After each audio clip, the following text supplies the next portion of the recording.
CH4 mister perfect और युग एक हुए। युग ने जोर से बोला, वेलकम गिफ्ट दिखाओ। होस्ट इसे ओपन करने से पहले आपको कुछ चीजें पता होनी चाहिए। सबसे पहली कि अब आप पृथ्वी पर नहीं हैं। दूसरी, इस शरीर में आप किसी खास मकसद से ही आ पाए हैं। तीसरी, इस दुनिया में ताकत ही सबसे ऊपर है, जैसे कि जंगल का कानून। अगर आप शक्तिशाली हैं, तो आप कुछ भी कर सकते हैं और आपको कोई कुछ नहीं बोलेगा। और सबसे आखिरी, ये साधना की दुनिया है और अब आप एक साधक हैं और साधना का कोई अंत नहीं होता। यहाँ हमेशा आगे कुछ न कुछ होता है। युग इतनी सारी बातों को एक एक करके अच्छे से दिमाग में बैठा रहा था, क्योंकि ये सब चीजें उसके लिए बेहद जरूरी थी, क्योंकि उसने देख लिया था कि इस आश्रम को ताकतवर लोगों ने कैसे तोड़ दिया और उस आश्रम के प्रिंसिपल्स और सभी साथी शिक्षकों को मौत के घाट उतार दिया था, लेकिन अब तक कोई देखने भी नहीं आया था। ये सब चीजें पृथ्वी पर बहुत बड़ी घटना होती, लेकिन यहाँ ये सब आम बात थी। युग ने कहा और वो मिस्टर परफेक्ट की यादों को और अच्छे से देखने लगा और उसे दिमाग के भाग में अच्छे से संजो कर रखने लगा, क्योंकि उसने अब उसका शरीर लिया था तो वो दोनों एक ही थे। फिर युग को कुछ महसूस हुआ और वो बोला, मैं ही एमा परफेक्ट हूँ और मैं ही युग हूँ। हम दोनों अलग अलग नहीं, हम दोनों ही एक है। डिंग, परफेक्ट सोल कनेक्टिंग। युग ने इन मैसेज को अनसुना किया, क्योंकि उसे परम ज्ञान की अनुभूति हो रही थी। वो ध्यान मुद्रा में बैठ गया और तभी आसमान से एक सुनहरी बिजली उसके शरीर पर गिरी, लेकिन युग को कुछ महसूस नहीं हुआ।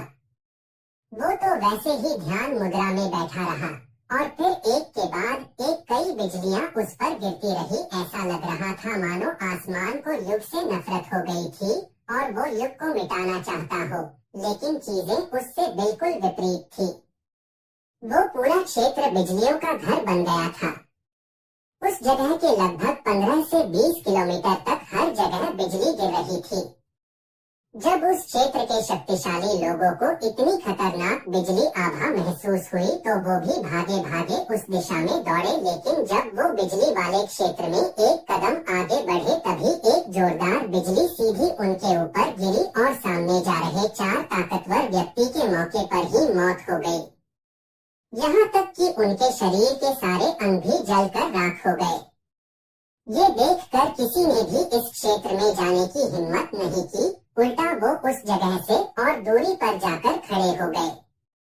वही खड़े कुछ 10-15 लोग आपस में ही कानाफूसी करने लगे। एक बोला, अरे इसी क्षेत्र में विधु आश्रम आता था ना? दूसरे व्यक्ति ने कहा, हाँ आता तो इसी क्षेत्र में है, लेकिन क्या तुम्हें लगता है कि इस बिजली की बारिश में वो बचा होगा? तीसरी व्यक्ति हंसते हुए बोला, अच्छा ही है ना अगर वो आश्रम खत्म हो गया तो। इससे हम लोगों पर कोई शक नहीं करेगा। उल्टा लोगों को लगेगा कि वो सब जलकर यही मर गए होंगे। अब तो हम किसी को कोई जवाब भी देने की जरूरत नहीं है। वो सभी लोग आपस में सहमत हो गए। वो सभी वही लोग थे जिन्होंने विधु आश्रम को तबाह किया था। मिस्टर परफेक्ट के हत्यारे भी इनमें से ही एक था, जो कि उस आश्रम के प्रिंसिपल्स का खास छात्र था, जिसने बस अपने गुरु की पुश्तैनी विरासत के लिए उनकी हत्या की थी। उस छात्र का नाम सोहम खन्ना था। उसकी ओर देखते हुए उन सभी में से एक बोला, अब तो तुम्हें इस तलवार के लिए किसी को कुछ सफाई देने की भी जरूरत नहीं है। सोहम उस आदमी की ओर देखते हुए बोला, वो कैसे? वो आदमी रहस्यमयी मुस्कान चेहरे पर बिखेरते हुए बोला, अरे सिंपल है ना, अब तो निर्मय मिस्टर परफेक्ट का असली नाम भी मर गया है और इतनी घनी बिजली में उसकी लाश भी नहीं मिलेगी। अगर कोई तुमसे पूछे कि ये तलवार तुम्हारे पास कहाँ से आई, तो तुम बोल देना ये निर्मय ने तुम्हें उसके पसंदीदा शिष्य के रूप में दी थी और कोई तुम पर कोई शक नहीं करेगा। तभी वहाँ कई सैनिक एकदम सुनहरे कपड़े पहने हुए आए और उनको देखते हुए सभी लोग पीछे खड़े हो गए। एक आदमी बोला, अरे ये तो महाराज है ना? दूसरा बोला, हाँ ये तो वही है, और इन्हें तो आना ही था। इनके राज्य में बिजलियों की बारिश हो रही हो और ये न आए, ऐसा कैसे हो सकता है। तभी तीसरा बोला, अरे नहीं बेवकूफ, महाराज विधु आश्रम के प्रिंसिपल के अच्छे दोस्त थे। वो तो ये भी चाहते थे कि मिस्टर परफेक्ट उनके परिवार में शामिल हो जाएं और उनके राजकाज में उनका साथ दे, लेकिन मिस्टर परफेक्ट ने वो ठुकरा दिया क्योंकि उन्हें आश्रम ज्यादा प्यारा था। महाराज ने आते ही जोरदार आवाज में कहा, आज से ये प्रतिबंधित क्षेत्र है। कोई भी इस क्षेत्र की 50 किलोमीटर की क्षेत्र में भी दिख गया तो उसे मार दिया जाएगा। ये क्षेत्र विधु आश्रम के अंतर्गत आता है।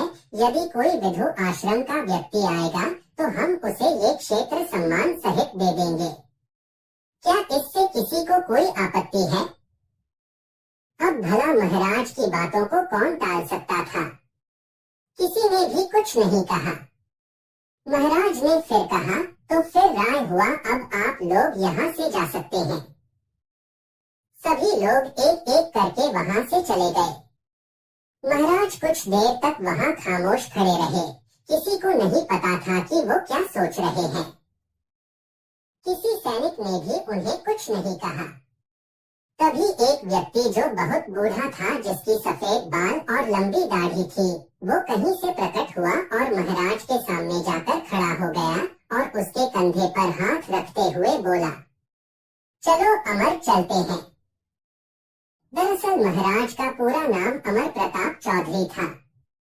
उनके सामने खड़ा व्यक्ति उसके पिता था और वो इस क्षेत्र के सबसे शक्तिशाली व्यक्ति भी माने जाते थे।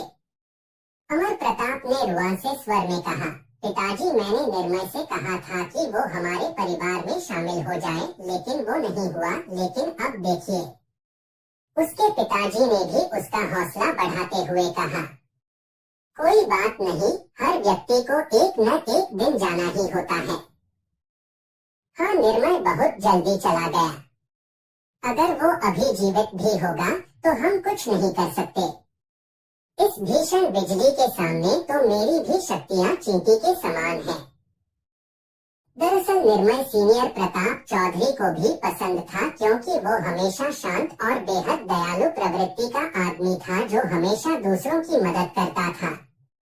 उसने अपने आश्रम को भी गरीबों की सहायता के लिए ही खोला था। उसकी शक्ति भी बेहद डरावनी थी। कभी कभी तो सीनियर प्रताप चौधरी को भी उससे डर लगता था। एक शब्द में बोला जाए तो वो एकदम परफेक्ट था।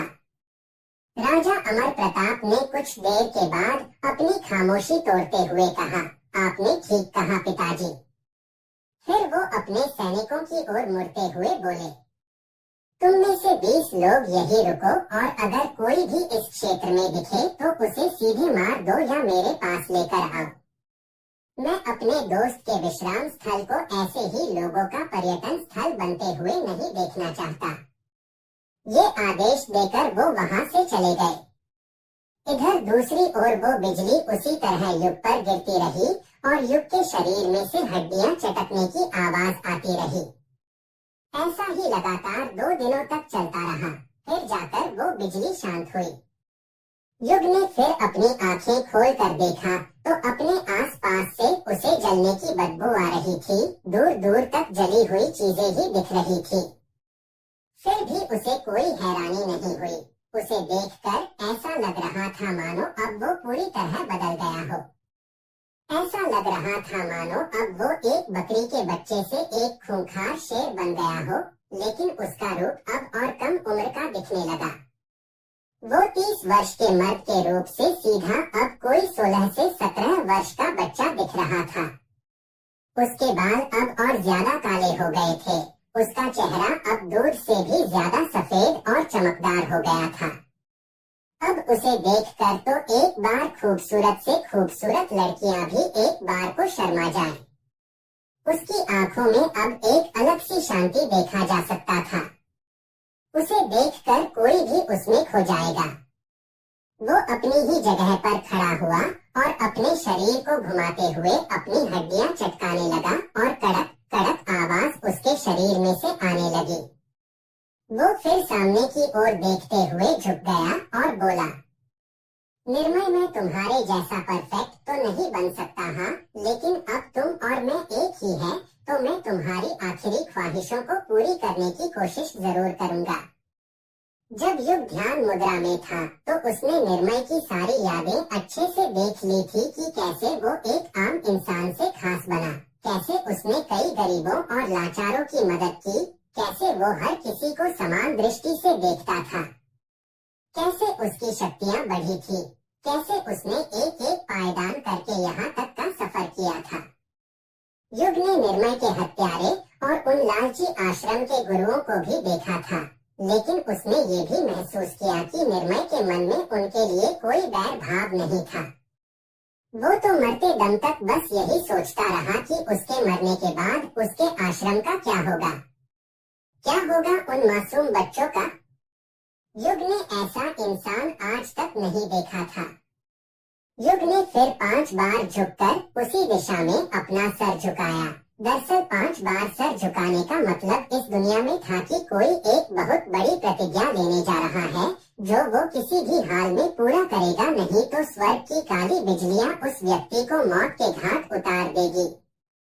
युग ने फिर खड़े होकर आसमान की ओर देखते हुए बोला कि मैं निर्मय सिंह ये शपथ लेता हूँ कि मैं एक ऐसे आश्रम का निर्माण करूंगा जो कि सिर्फ इस क्षेत्र में नहीं बल्कि पूरे विश्व की सबसे शक्तिशाली आश्रम होगी, जहाँ सभी को समान दृष्टि से देखा जाएगा।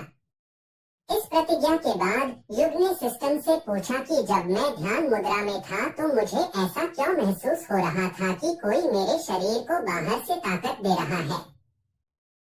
होस्ट वो स्वर्ग की सुनहरी बिजली थी जो कि खुश थी क्योंकि आप और इस शरीर का मालिक ऐसे 2 आत्माओं के मिलन हुआ था जो एकदम शुद्ध थी। ऐसी आत्माएं करोड़ों वर्षों में एक बार देखने को मिलती है जो अपने से ज्यादा दूसरों की भलाई के बारे में सोचता हो, और यहाँ तो 2 आत्माओं का मिलन हुई थी। वो बिजली आपके शरीर को अंदर और बाहर दोनों रूपों से मजबूत बना रहा थी। वो ऐसा, पर युग को कुछ खास समझ नहीं आया और उसने फिर पूछा क्या वेलकम गिफ्ट मैंने ले लिया, लेकिन मुझे कुछ पता ही नहीं चला। होस्ट, जब आप वेलकम गिफ्ट लेने वाले थे तभी सुनहरी बिजलियां आप पर गिरना शुरू हो गई और एक साथ 2 चीजें नहीं हो सकती। युग समझ गया जैसे कि एक साथ 2 काम करने से दोनों काम खराब हो सकती है, ऐसा ही कुछ यहाँ भी हुआ था। युग ने कहा वैसे मुझे आसमान क्यों नहीं दिख रहा, क्या मैं किसी गुफा में पहुँच गया क्या। होस्ट, आपके ऊपर इतनी बिजलियां गिरी कि जिसे आसपास की मिट्टियां सहन नहीं कर पाई और नीचे धंस गई। वैसे मेरा मानना है कि अब जब आप वेलकम गिफ्ट लेने ही वाले हैं तो क्यों न आप सभी काम यही कर ले, क्योंकि मैं बाहर कुछ लोगों की उपस्थिति महसूस कर पा रही हूँ। युग ने भी सहमति में सर हिलाया और बोला चलो अब प्रक्रिया शुरू करो। जी होस्ट, वेलकम गिफ्ट इनिशिएटिंग। 10, 9, 8, 7, 6, 2, 1। क्या मिलेगा वेलकम गिफ्ट में? कैसे बना पाएगा युग एक महान आश्रम? क्या राजा को युग के जीवित होने की बात पता चलेगी? तो आपको क्या लगता है इस कहानी में आगे क्या होगा? कृपया अगले एपिसोड के लिए चैनल को लाइक और सब्सक्राइब करें। CH5 welcome gift. 3, 2, 1। ऊर्जा शक्ति लेवल 1 होस्ट को दी जाती है। न्यू मिशन, दुनिया की सबसे बेहतरीन आश्रम बनाना। समय 5 वर्ष। Reward unlimited point. होस्ट के 1000 किलोमीटर के क्षेत्र की पूरी जानकारी। इन्वेंटरी 500 मीटर क्षेत्र की जगह है। System shop level 1 open. सभी अशुद्ध एनर्जी की सफाई। शरीर का पुनर्निर्माण। न्यू मिशन, एक नया छात्र बनाना। समय 15 दिन। Reward 250 points. होस्ट के चेहरे का बदलाव। होस्ट के ब्लड लाइन की शुद्धिकरण। इधर सिस्टम का नोटिफिकेशन आते जा रहा था और युग की शरीर की स्थिति पूरी तरह बदलती जा रही थी। उसके शरीर का कीमा बना हुआ था। सबसे पहले उसके शरीर की पूरी हड्डी कड़ कड़ करके टूटती जा रही थी। ऐसा लग रहा था मानो कि कोई उसके शरीर पर हथौड़ा मार मार कर उसकी हड्डियों को तोड़ रहा हो। फिर उसकी हड्डियां चूर्ण में बदल गई और उसकी त्वचा पानी की तरह जमीन पर गिर गई। फिर उसकी हड्डियों का पुनर्निर्माण शुरू हुआ। उसकी शरीर की हड्डियां अब सुनहरी रंग की बनती जा रही थी। दरअसल उसकी हड्डियां इतनी मजबूत हो गई थी कि अब उस पर 100 टन के हथौड़े से भी मारा जाएगा तो भी उसकी हड्डियों को कुछ नहीं होगा। और तो और जैसे जैसे उसकी शक्तियां बढ़ेंगी उसकी हड्डियां भी मजबूत होती जाएगी। हड्डियों के बाद उसकी त्वचा पेपर की तरह गिरने लगी और पूरी तरह गलकर गिर गई। अब वो बस एक कंकाल की तरह दिखने लगा था। सबसे पहले उसकी मांसपेशियां बननी शुरू हुई, फिर जाकर उसकी त्वचा का निर्माण शुरू हुआ। अब उसकी त्वचा मखमल जैसी कोमल दिख रही थी। युग की त्वचा देखकर कोई ये ही सोचता कि वो कोई राजकुमार हो जिसे बचपन से बस राजमहल में ही रखा गया हो। उसकी त्वचा इतनी कोमल थी कि किसी राजकुमारी को भी एक बार उससे नफरत करवा दे, क्योंकि उसकी त्वचा अब बिल्कुल नवजात शिशु की तरह दिख रही थी। लोगों को उसकी त्वचा देखकर जरूर भ्रम हो जाता कि युग कोई कमजोर सा कम उम्र का बच्चा हो, लेकिन वास्तव में उसकी त्वचा बस दिखने में कमजोर दिखती थी। लेकिन उसकी त्वचा इतनी कठोर थी कि उसे अगर सबसे पैनी तलवार से भी काटी जाएगी फिर भी उसे खरोंच तक नहीं आएगी। फिर सबसे अंत में उसके चेहरे का निर्माण शुरू हुआ। सबसे पहले उसकी बाल जो काली थी, अब उन काले बालों में हल्के सुनहरे रंगों की चमक दिख रही थी। फिर उसकी आंखें जो नीली रंगों की थी वो अब हरी रंगों की हो गई थी। और सबसे अंत में उसके चेहरे बदलने लगी। पहले जो चेहरा निर्मय का था अब वो पूरी तरह बदल चुकी थी।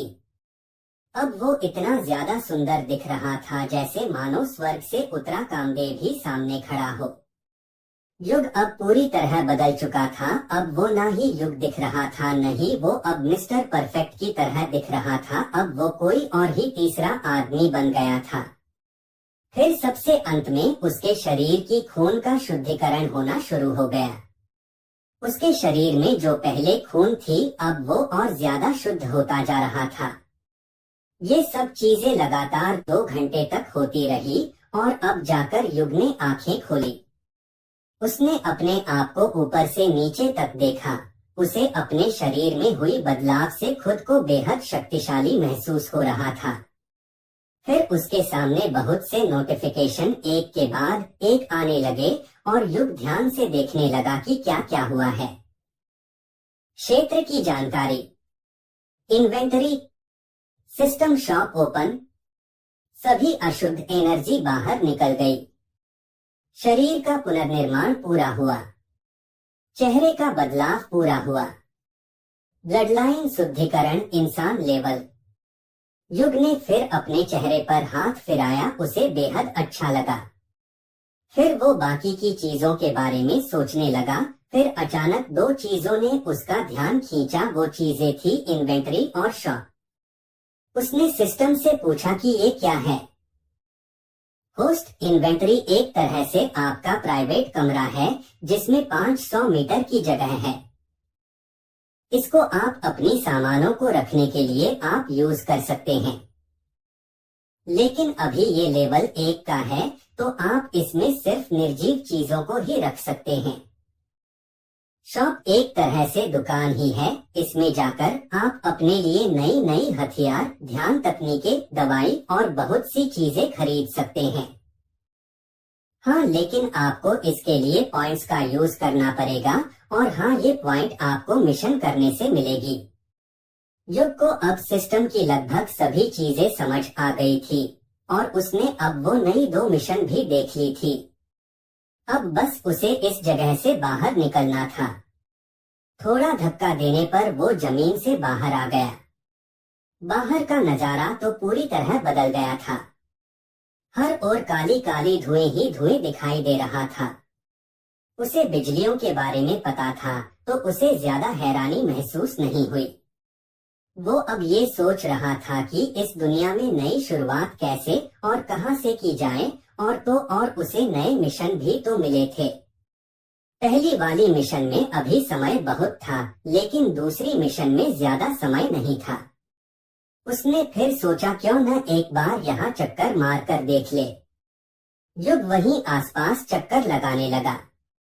उसने खुद से ही बोला, यदि ये आश्रम इस जगह पर रहेगा तो ये कभी भी बड़ा आश्रम तो दूर एक छोटा सा ट्यूशन सेंटर भी नहीं बन पाएगा। यहाँ अब ढेरों कमियां थी। सबसे पहली की ये जगह अब एक शमशान की तरह पूरी काली हो गई थी। दूसरी की इस क्षेत्र की आबादी भी कम थी। यहाँ बस कुछ 4-5 लाख लोग ही रहा करते थे।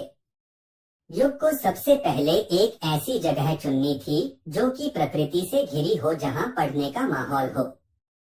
दूसरी की उस जगह पर कोई भी पाबंदी नहीं हो। इसके लिए उसे इस दुनिया में घूमकर सभी आश्रमों के मॉडल को देखना पड़ेगा और साथ ही साथ उसे नए छात्र भी बनाने थे। उसे बहुत से काम थे। बहुत देर घूमने पर उसे महसूस हुआ कि एक जगह ऐसा है जहां उसे बहुत घनी ऊर्जा दिखाई दे रही थी। वो उस जगह पर गया तो उसने देखा कि यह जगह पर एक काले रंग की गेंद जैसी चीज थी। युग को कुछ समझ नहीं आया तो उसने सिस्टम से पूछा कि ये क्या चीज है। होस्ट, इस क्षेत्र में जितनी भी बिजली गिरी थी उन सभी में बेहद ऊर्जा थी। जब वो बिजली गायें तो उनकी बची हुई ऊर्जा एक जगह जमा होकर इस रूप में आ गई है। यदि इस चीज को किसी जगह पर जमीन के नीचे दबा दिया जाए तो इस क्षेत्र की ऊर्जा इस दुनिया की ऊर्जा से दुगुनी हो जाएगी। युग ने हाथ बढ़ाकर उस चीज को ले ली और अपनी इन्वेंटरी में रख ली। वो अब इस जगह से बाहर जाने वाला था तो उसने आखिरी बार याद आया कि उसने तो वेलकम गिफ्ट के बाद अपना स्टेटस देखा ही नहीं, जिससे उसे जानकारी मिलती। उसने स्टेटस खोला और फिर उसके तो होश ही उड़ गए। क्या देख लिया था युग ने? क्या युग नए मिशन को पूरा कर पाएगा? क्या युग नए छात्र को ढूंढ भी पाएगा? तो आपको क्या लगता है इस कहानी में आगे क्या होगा? कृपया अगले एपिसोड के लिए चैनल को लाइक और सब्सक्राइब करें। CH6 slave traders.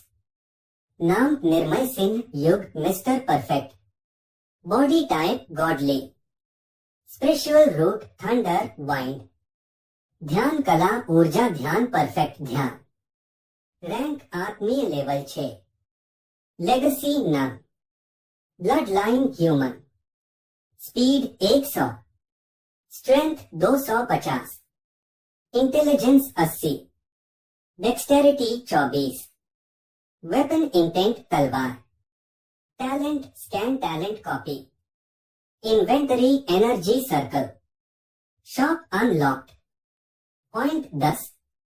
ये क्या है? Body type godly, weapon intent और ये टैलेंट कॉपी, इतनी सारी चीजें एक साथ। लेकिन सबसे पहले मुझे ये बॉडी टाइप के बारे में बताओ और फिर टैलेंट कॉपी के बारे में।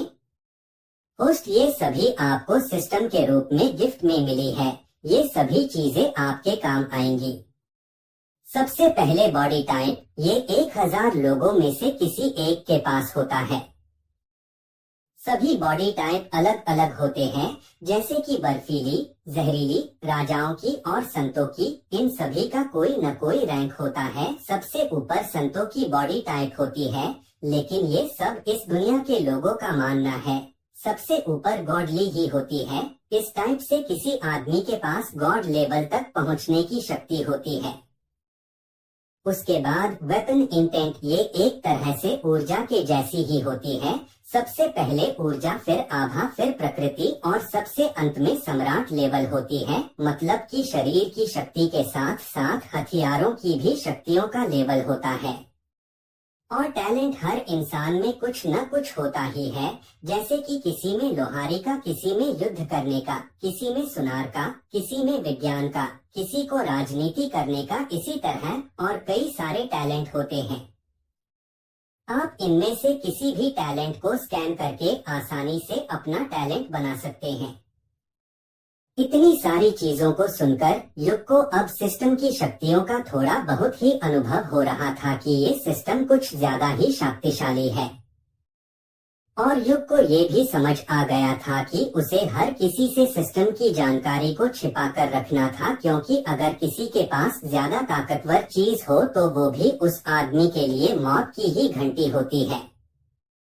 युग ने फिर शॉप देखने की सोची। उसने मन में ही शॉप ओपन करने के बारे में सोचा और शॉप खुल गई जिसमें बहुत कुछ था। सबसे ऊपर में 3 कॉलम बने हुए थे। सबसे पहले वाले में तकनीक लिखी थी, दूसरी में हथियार और सबसे अंत में दवाइयां लिखी थी। युग अच्छे से सब कुछ देखने लगा। सबसे पहले उसने तकनीक को देखा। 1 अवचेतन ध्यान कला 2 पॉइंट्स, 2 भृगु तलवार तकनीक 3 पॉइंट, 3 वाइल्ड पंच तकनीक 2 पॉइंट, 4 इलेक्ट्रिक मूवमेंट तकनीक 3 पॉइंट। ऐसे ही बहुत सारी तकनीकें उसमें थी।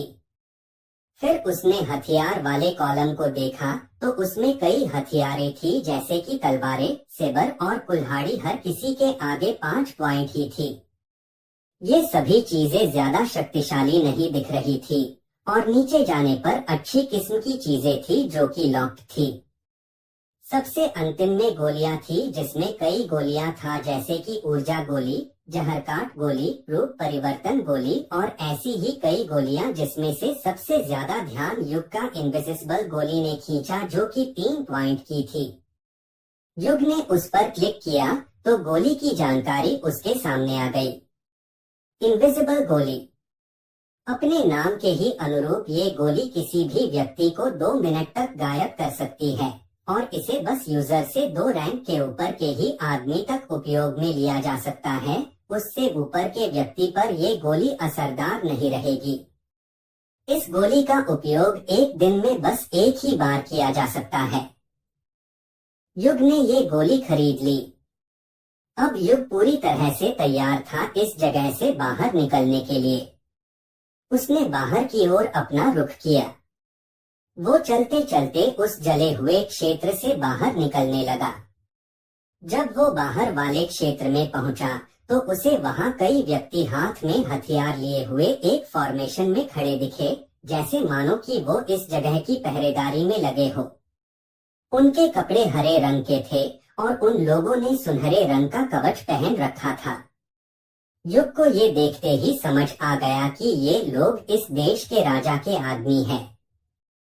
युग ने इनविजिबल गोली खाई और चुपचाप उन लोगों के बीच से निकल गया और उन्हें खबर तक नहीं हुई। उसने एक बार पलटकर पीछे देखा, क्योंकि इस जगह से मिस्टर परफेक्ट की कई यादें जुड़ी हुई थी। अब जब युग और वो एक ही थे तो उसे भी इस जगह को छोड़ने से थोड़ा दुख तो हुआ, लेकिन वो आगे बढ़ गया, क्योंकि हर चीज कभी न कभी पीछे छोड़नी ही पड़ती है।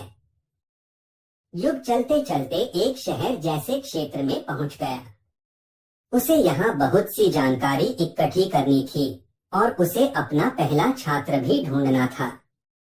युग एक सराय में पहुंच गया।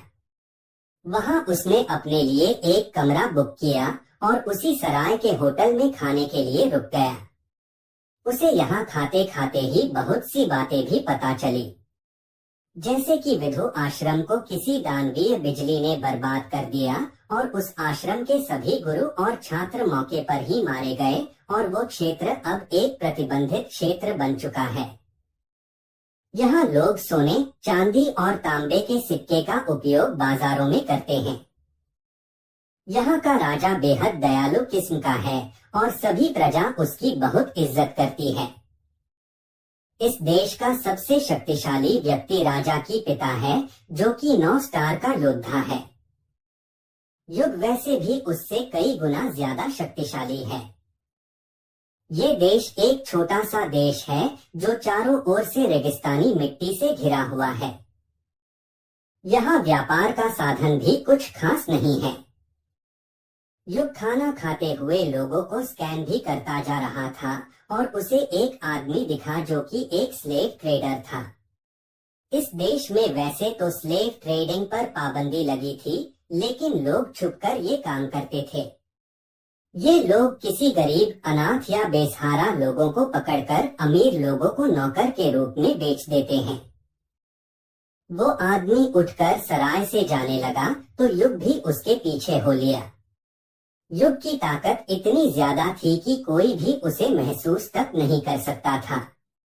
वो व्यक्ति चलते चलते एक पुराने से दिखते हुए झोपड़ी में घुस गया कि शहर से ही थोड़ी दूरी पर था।